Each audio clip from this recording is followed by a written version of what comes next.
Hello everyone. तो आज है आपका 30 जनवरी और 30 जनवरी के एसएससी जीडी का फर्स्ट शिफ्ट का एग्ज़ाम खत्म होगा। तो देखते हैं कि फर्स्ट शिफ्ट में आज कौन कौन से क्वेश्चन आपके पूछे गए थे। तो 30 जनवरी फर्स्ट शिफ्ट में पहला क्वेश्चन था कि सम्राट अशोक की मृत्यु कब हुई थी। तो मृत्यु जो अशोक की थी, लगभग 36 वर्षों तक उन्होंने मगध पर शासन किया था, जिसके बाद 232 ईसा पूर्व में लगभग उनकी मृत्यु हो गई थी। तो 232 ईसा पूर्व आपको ऑप्शन में दिया हुआ था, जो कि राइट आंसर था। उनकी कई संतानें तथा पत्नियां थीं। उनके बारे में कुछ अधिक पता नहीं चला है कि इनकी मृत्यु का कारण क्या था। 261 में कलिंग विजय के बाद उन्होंने धर्म का रास्ता अपना लिया था, लेकिन मृत्यु आपकी 232 ईसा पूर्व में हुई थी। नेक्स्ट क्वेश्चन यहाँ पर करंट से पूछा गया था कि भारत का 49वां चीफ जस्टिस ऑफ इंडिया कौन है। तो देश के नए मुख्य न्यायाधीश यूयू ललित ने अब से थोड़ी देर पहले पद और गोपनीयता की शपथ ली है, यानी राष्ट्रपति द्रौपदी मुर्मू ने उन्हें शपथ दिलाई है। 49वें चीफ जस्टिस ऑफ इंडिया के रूप में न्यायमूर्ति उदय उमेश ललित के 74 दिन कार्यकाल आपका शुरू हो गया, यानी कि यहाँ पर उदय उमेश ललित यहाँ पर राइट आंसर था, जो कि 49th नंबर के चीफ जस्टिस ऑफ इंडिया बने। जैसा कि देख रहे हैं कि आप लोग क्वेश्चन मोस्टली यहाँ पर रिपीट हो रहे हैं बाकी शिफ्टों में जो हो चुकी हैं। नेक्स्ट था कि 2011 की जनगणना कितने चरणों में संपन्न हुई थी। तो ये क्वेश्चन आया हुआ था कि कितने चरणों में संपन्न हुई थी। तो जनगणना जो है 2 चरणों में पूरा किया गया था। अंतिम जारी प्रतिवेदन के अनुसार भारत की जो जनगणना थी आपकी 2001 से 2011 के दशक के बीच में आपकी ये से यहाँ पर बढ़ गई थी। और यहाँ पर ये पूछ लिया गया था आपका जो 2011 की जनगणना हुई है वो कितने चरणों में संपन्न हुई थी। तो 2 चरणों यहाँ पर आपके ऑप्शन में दिया होगा, जो कि राइट आंसर था। नेक्स्ट क्वेश्चन देखेंगे, लेकिन उससे पहले जिन लोगों ने अभी तक वीडियो को लाइक और चैनल को सब्सक्राइब नहीं किया हुआ है, उन सभी लोगों को चैनल को सब्सक्राइब कर लेना है, क्योंकि यहाँ पर आपको हर एग्जाम से रिलेटेड एनालिसिस करवाया जाता है। आप चाहें तो प्लेलिस्ट जाकर भी चेक कर सकते हैं, आपको हर एग्जाम का एनालिसिस शिफ्ट वाइज वहाँ पर मिल जाएगा। तो चैनल को सब्सक्राइब कर दें, वीडियो को लाइक कर दें। डिस्क्रिप्शन में व्हाट्सएप ग्रुप और टेलीग्राम चैनल का लिंक दिया हुआ है, जिससे जुड़ करके आपका जहाँ पर आपको सारी अपडेट मिलेंगी जिस जुड़े रहने पर, और आपको PDF भी डेली वाइज पर शेयर किए जाएंगे। तो आपको जुड़ जाना, बेल आइकन जरूर प्रेस कर लें, जिससे कि आने वाले वीडियो का नोटिफिकेशन मिलता रहे। चलिए नेक्स्ट क्वेश्चन आपका पूछा गया था नीति आयोग के वर्तमान अध्यक्ष से पूछा गया था। अगर अध्यक्ष की बात करें तो अध्यक्ष जो होता है आपका तत्कालीन प्रधानमंत्री जो भारत का होता है, वो नीति आयोग का आपका अध्यक्ष होता है। इसमें कि आपके प्रधानमंत्री मोदी जो नरेंद्र मोदी हैं प्रधानमंत्री, वो यहाँ पर राइट आंसर हो जाएगा। लेकिन अगर आपका उपाध्यक्ष पूछा गया था तो सुमन बैरी यहाँ पर राइट आंसर था। और अगर कार्यकारी अधिकारी यानी CEO की बात करें तो अमिताभ कांत यहाँ पर राइट आंसर हो जाएगा, जो कि आपके पहले थे। तो यहाँ पर आपको ये एग्जैक्ट बताना है, अगर अध्यक्ष पूछा गया था तो नरेंद्र मोदी थे, और अगर आपको उपाध्यक्ष पूछा गया था तो यहाँ पर आपका जो राइट आंसर है उपाध्यक्ष का, सुमन बैरी राइट आंसर हो जाएगा।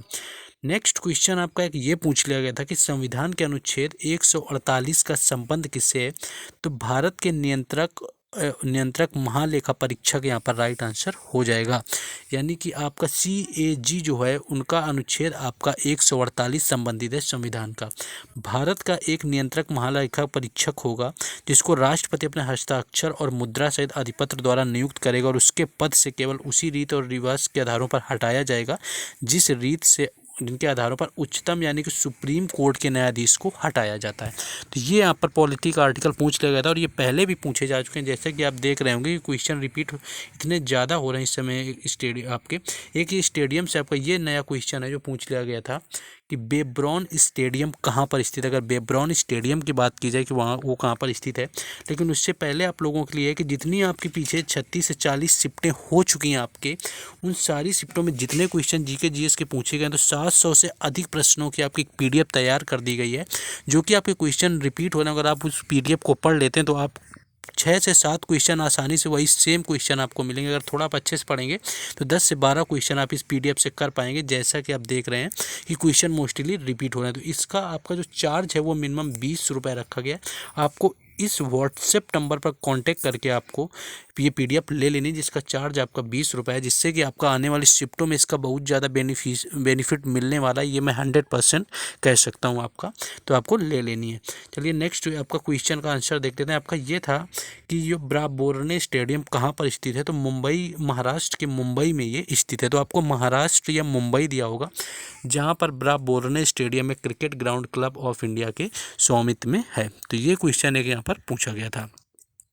नेक्स्ट एक क्वेश्चन ये था कि धरती की कौन सी परत में भूकंप आता है। तो इस प्रकार भूकंप के लिए जिम्मेदार पृथ्वी की प्लेट, पृथ्वी की परपर्टी, यानी परपर्टी आपको ऑप्शन में दिया होगा तो राइट आंसर हो जाएगा। पृथ्वी के आंतरिक भाग को 3 अलग अलग परतों में विभाजित किया जाता है, इसमें कि परपर्टी, मेंटल और कोर आपका 3 परतों में यहाँ पर पृथ्वी डिवाइड होती है, जिसमें कि पृथ्वी की ऊपरी सतह को परपर्टी कहा जाता है। तो ऊपरी सतह पर ही आपका भूकंप आता है, इसलिए यहाँ पर परपर्टी राइट आंसर हो जाएगा।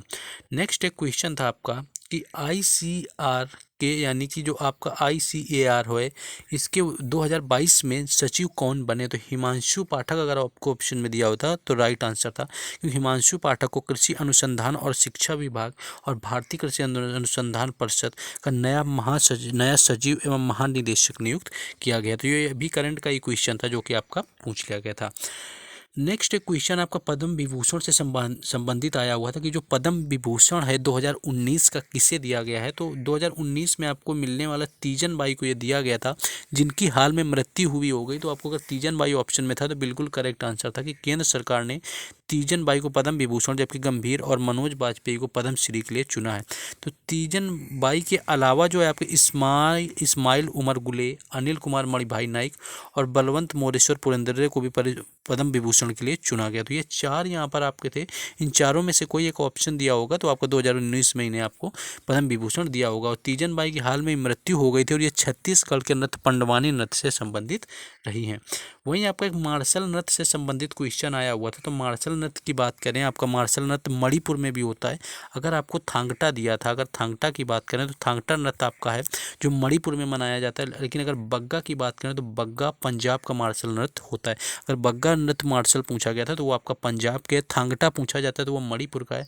बंगा को भागड़ा के नाम से भी जानते हैं। कहा जाता है यह नृत्य सियालकोट में स्थित विकसित हुआ था और ये फसल उत्सव के टाइम पर किया जाता है। अगर ये पूछा गया था कि फसल उत्सव के समय कौन सा मार्शल नृत्य किया जाता है, कहाँ पर, किस राज्य में, तो पंजाब यहाँ पर राइट आंसर हो जाएगा, जिसका नाम आपका बग्गा है। और अगर थांगटा दिया हुआ था तो वहाँ पर आपको जैसा कि बताया है, वहाँ पर जो थांगटा में है आपका मणिपुर राइट आंसर हो जाएगा।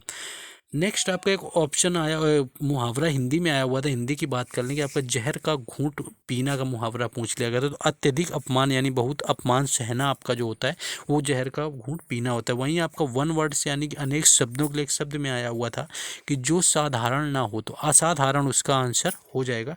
वहीं अगर हम बात करें कि आपका जो विलोम शब्द में पूछा गया था तो सक्रिय का आपका विलोम शब्द पूछ लिया गया था। सक्रिय के विलोम शब्द की बात करें तो सक्रिय में पूछा गया था तो निष्क्रिय आपका यहाँ पर राइट आंसर हो जाएगा। और इसके साथ ही आपका क्रिया भेद से एक क्वेश्चन आया हुआ था। तो इस तरह के कुछ क्वेश्चन पूछे गए, ज़्यादा टफ आपकी हिंदी नहीं रही है। और साथ ही साथ अगर रीजनिंग की बात करें तो रीजनिंग का लेवल भी एकदम आसान ही था। मैथ भी आपकी ईजी आ रही है। जीके जीएस का जैसा बताया क्वेश्चन रिपीट हो रहे हैं तो आपको PDF ले लेनी है, जैसा कि आपको बताया, जिससे कि वहाँ पर ज़्यादातर आपको क्वेश्चन देखने को मिल जाए। तो ये था आपका 30 जनवरी फर्स्ट शिफ्ट का एनालिसिस। तो जिन लोगों ने अभी तक वीडियो को लाइक और चैनल को सब्सक्राइब नहीं किया हुआ तो सपोर्ट के लिए ये आप सभी को करके जाना है। बाकी आपको PDF लेने के लिए कॉन्टैक्ट कर लो। डिस्क्रिप्शन में टेलीग्राम चैनल और व्हाट्सएप ग्रुप दोनों का लिंक दिया हुआ है, वहाँ से जुड़ जाएं। वहाँ पर सारी अपडेट आपको मिलती रहेंगी। मिलते हैं नेक्स्ट वीडियो में। जय हिंद।